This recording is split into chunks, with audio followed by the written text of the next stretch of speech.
Today we're talking about the value of a godly woman. Solomon should know, for one, but he's also, this chapter is his mom giving him some advice as well. So I think that this is going to be a great one for all of us as we look at what a godly woman looks like. So Proverbs chapter 31, that's what we're talking about at HC Daily.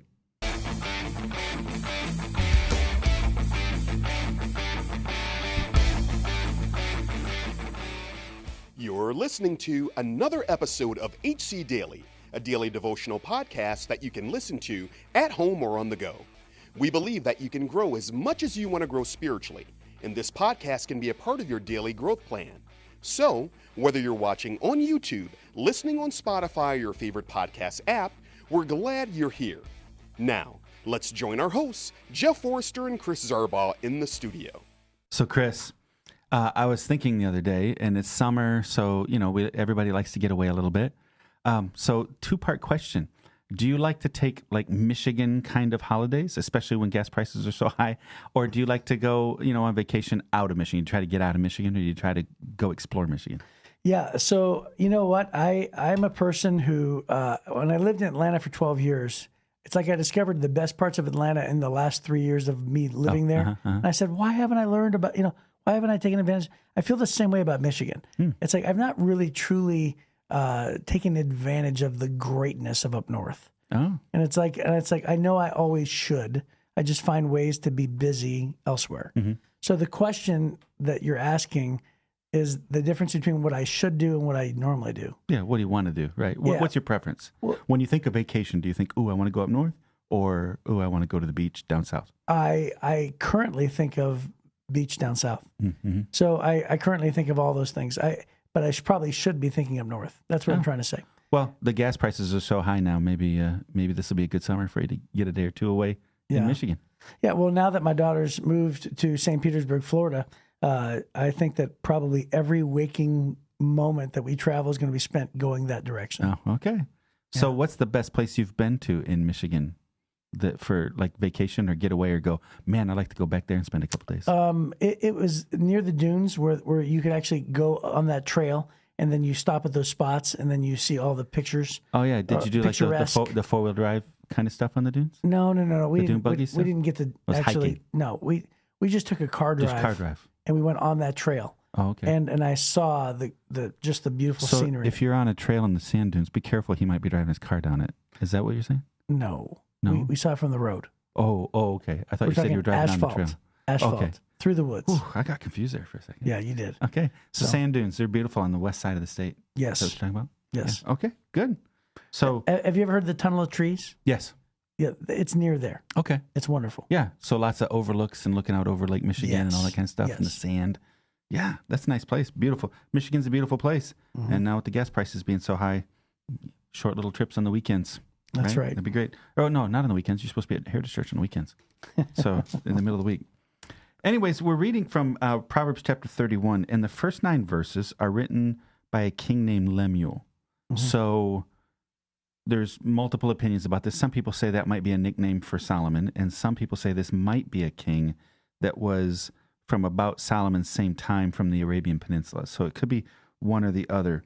We do know that the name Lemuel means devoted to God.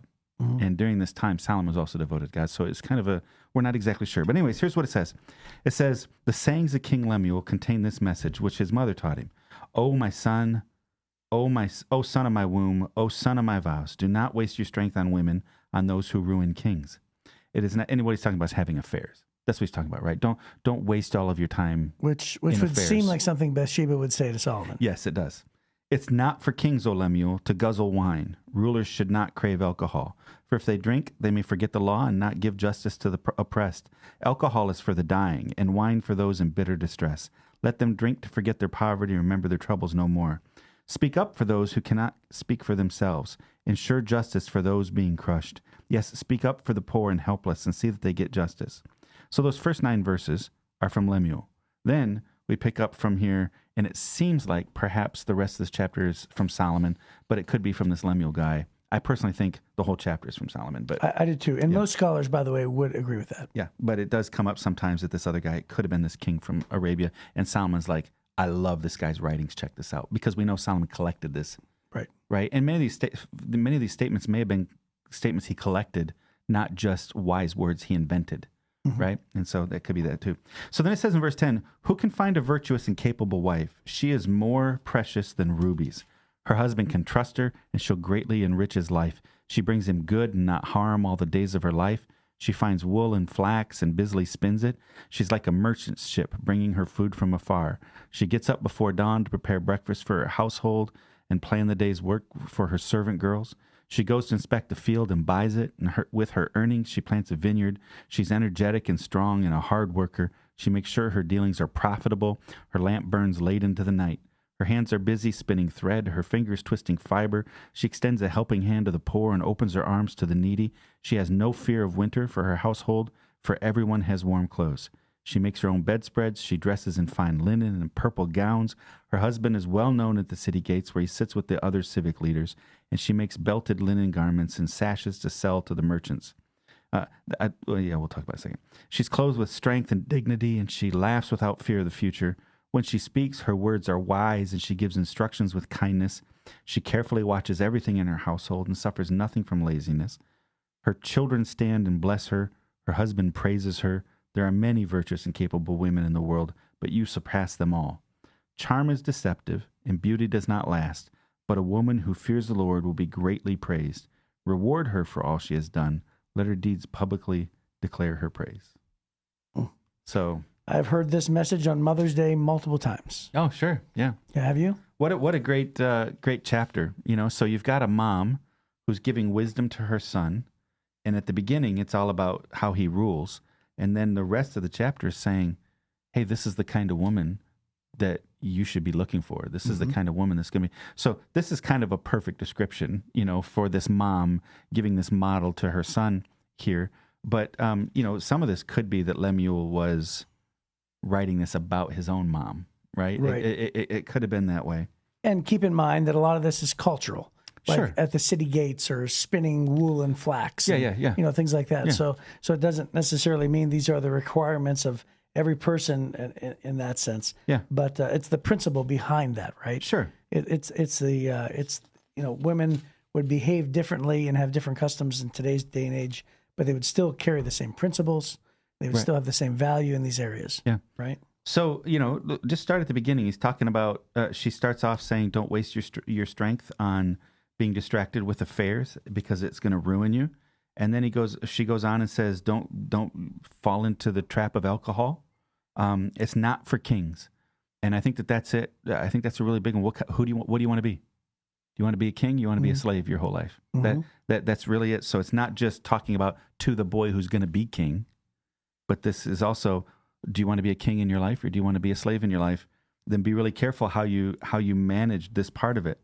And I had a conversation with a young person a while back asking about it. Hey, am I going to go to hell if I have a wine cooler, And so trying to figure out what's the threshold, right, for this. And the Bible is really, really clear. Drunkenness is the threshold for sin.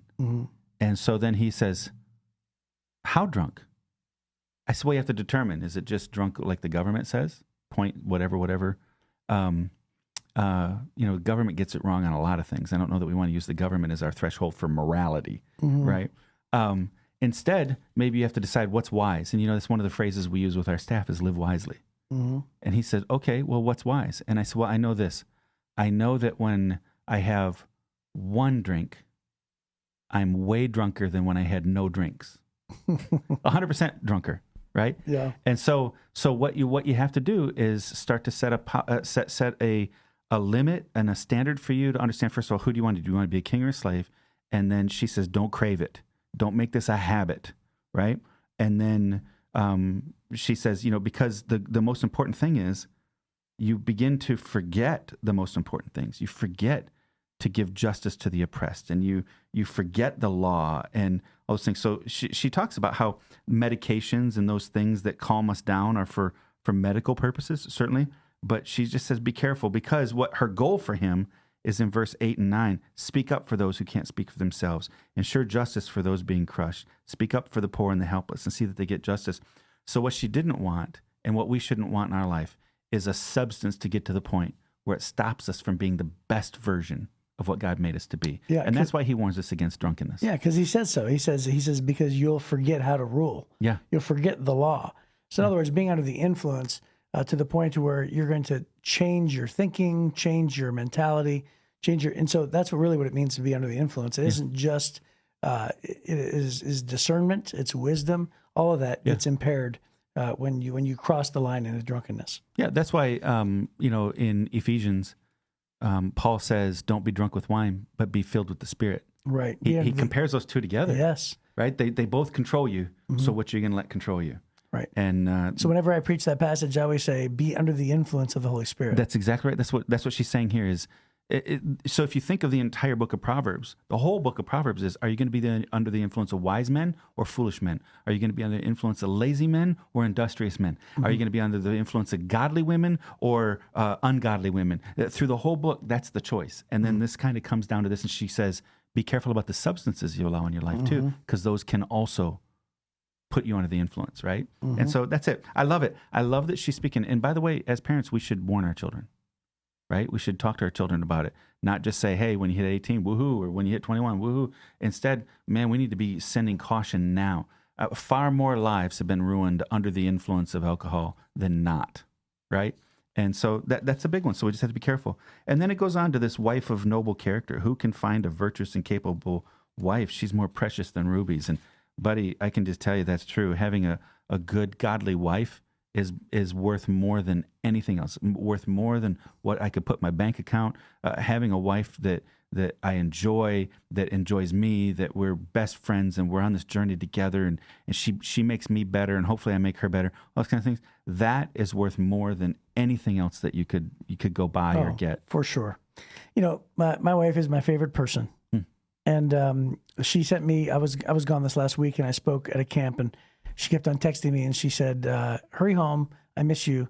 The widow life is not for me. But I kept on thinking, so I came home, and I said, man, I just really miss. And then I got to drive Sarah down this week. I'll be gone for another week. Oh, yeah. And it's it's going to kill me. Wow. To be away. It really will. I'll be with my daughter, and it'll be fine. But yeah, it's one thing to be able to look at your life and say, one of the very best things outside of my salvation that I've ever done was I found a godly wife who is my everything. Yeah. So, and I've heard you say too that, Bonnie's your favorite person too. Oh yeah. We're best friends, like in every way. So, God's really blessed us in that way. So this chapter is less about being a prescription for a good godly woman should do every single thing in this chapter. Correct. It's not possible. There's not enough hours in the day to be this woman. So this is more of a model of these are the kinds of things that a godly woman, industrious woman does. And then, so many chapters in the Bible, because, this time in history was so male-centric, that this chapter and other chapters that Solomon writes, or other passages Solomon writes about women, really jump out in the book. And what he's celebrating here is, listen, the best woman, a woman at her best, a godly woman at her best, it should be praised on every level, because a lot of the writings are all about the men. And so he's like, look at this. Look at all the kinds of things. Basically, he could have written a book on each one of these sections through here, right? Whole chapters on each one of these sections.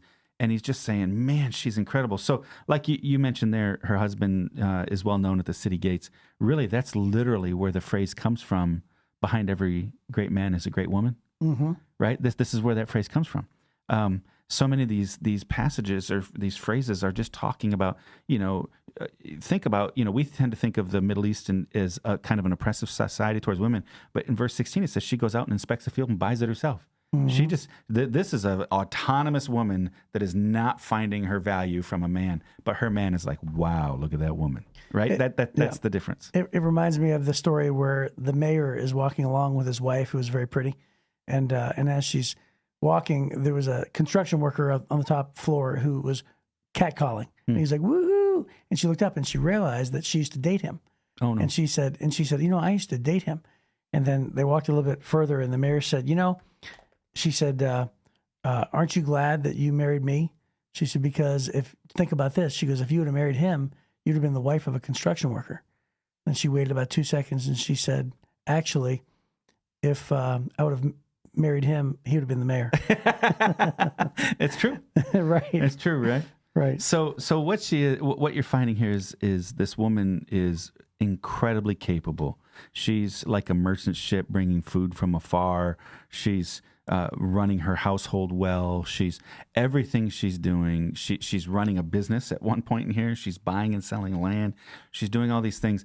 Basically, she is, what he's trying to demonstrate is how incredibly capable a woman who is confident in God and in her faith, that is honoring God and honoring her family and honoring her position, how incredibly capable she is. She can do anything. And that's really kind of what he's making such a big deal about. And then, by the time you get down to verse 28, her children stand and bless her, and her husband praises her. And that phrase, there are many virtuous and capable women in the world, but you surpass them all. This is something to aspire to. And just as we read when it talks about all the passages about men being good leaders and godly men and that kind of thing, we have to look at all those passages saying, hey, I want to be that guy. And I understand that I'm not going to be every single phrase and every single word in the whole Bible, but I want to be the kind of guy that honors God and fulfills my mission and my purpose. And this is kind of the same thing that's happened in this chapter. Verse 11, it says, a husband can trust her and she will greatly enrich his life. So bring him good, not harm, all the days of her life. Mm. That's just an amazing thing. When a person like myself, like a husband, can get to the end of his life and look back and say, this was true of my wife. What an amazing statement about this. Yeah. Hey, can I, real quick, I tell you a quick joke. Yeah. So there's hopefully it's better than the last one. Go ahead. No, this is better actually. Okay, good. So a man's dying on his deathbed, and his wife's name is Martha, right? And he looks up and he's like, Martha. He's like, do you remember when we were younger, our house burned down? He says, and we lost everything. Remember that in our 20s? And she's like, yes, dear. And he says, you were right there by my side. She's like, yes, dear. And he says, Martha, he says, remember when I got triple bypass surgery and made it through and I woke up? And he says, you were right there and you never left me. And she said, yes, dear. He says, Martha, he says, remember we got in that car crash and lost everything? He says, you were right there. She said, yes, dear. He says, Martha, now I'm on my deathbed. And he says, and I look over and you're still right here by my side. She said, yes, dear. He says, Martha, I'm starting to think you're bad luck.